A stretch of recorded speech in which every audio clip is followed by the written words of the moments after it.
Dito kami sa bilihan ng shawarma. Yan o.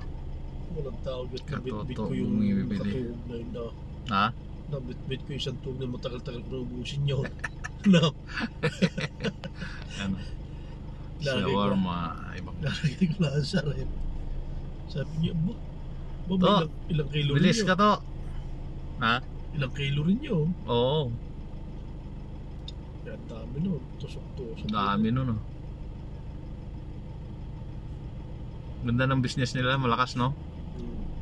Dito, yan kasi yung dinadayo dito, eh. Yung shawarmahan, eh. Sa bata. Yan, halos Pilipino rin lang kumakain. Yung sa aming tinda, yung tapat ng building sa Mansma, may pakala. Nung umalis ang mga Pilipino, bigla daw humina. Sabi niya, uy, Pilipino. Siyempre, nagsialisan na Pinoy.